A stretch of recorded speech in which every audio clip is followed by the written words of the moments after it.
உங்க கெட்டப்ப பார்த்தாலே ரத்தம் உறையுது. இப்பெல்லாம் உங்களை பார்த்தா மனுஷங்க என்ன ரியாக்ஷன் கொடுக்குறாங்க? ஏன் நீங்க இவ்வளவு சோகமா இருக்கீங்க? என்னத்த சொல்ல தம்பி, ஒரு காலத்துல எங்க பேரை கேட்டாலே ஊரே நடுங்கும். ஆனா இப்ப மனுஷனை பார்த்துதான் மனுஷன் பயப்படுறானே தவிர எங்களை பார்த்து எவனுமே பயப்படுறது இல்ல. நேத்து ஒரு பேச்சுலர் ரூமுக்குள்ள போய் பயங்கரமா உருமுன. அவன் என் கைய புடிச்சு, உனக்கு முறை பசங்க இருக்காங்களா, நம்ம 2 பேரும் கல்யாணம் பண்ணிக்கலாமான்னு கேக்குறான் தம்பி. சரி, பொண்ணுங்க கிட்ட போனா பயப்படுவாங்கன்னு நினைச்சேன். அங்க போனா ஒரு பொண்ணு, வாவ் உங்க மேக்கப் செமையா இருக்கு, உங்க Dress எந்த கடையில வாங்குனீங்கன்னு கேக்குது. அது மட்டும் இல்லாம, வாங்க ஒரு ரீல்ஸ் எடுப்போம், என் கூட சேர்ந்து டான்ஸ் ஆட கூப்பிடுதுங்க. நிஜமாவே எனக்கு மன உளைச்சல் ஆயிடுச்சு தம்பி. ராத்திரி ஒரு வீட்டுக்குள்ள ஜன்னலை தட்டி கோரமா நின்னு ஆடுன.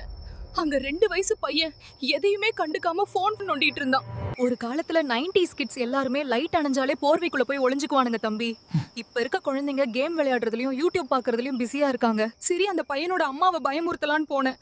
ஆனா அவங்க, என் பையன் ஒழுங்கா படிக்க மாட்டேங்கிறான், அவனை கொஞ்சம் மிரட்டி படிக்க வைன்னு டியூஷன் டீச்சர் வேலை கொடுத்துட்டாங்க.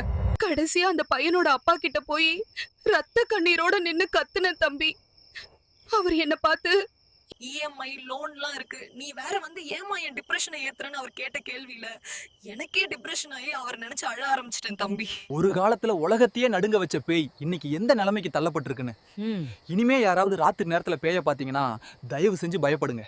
அப்புறம் முக்கியமா, அந்த பேயை கல்யாணம் பண்ணிக்கோன்னு ஒருத்தன் கேட்டானே, அவன் யாருன்னு தெரிஞ்சா கமெண்ட்ல சொல்லுங்க. பேஜ் லைக் பண்ணி வச்சுக்கோங்க. அடுத்த வீடியோல நைட் ஷிஃப்ட்ல வேலை செய்யற ஐடி பசங்களை பயமுறுத்த போன பேய் அங்க என்ன அவஸ்தைப்பட்டுச்சுன்னு பார்ப்போம்.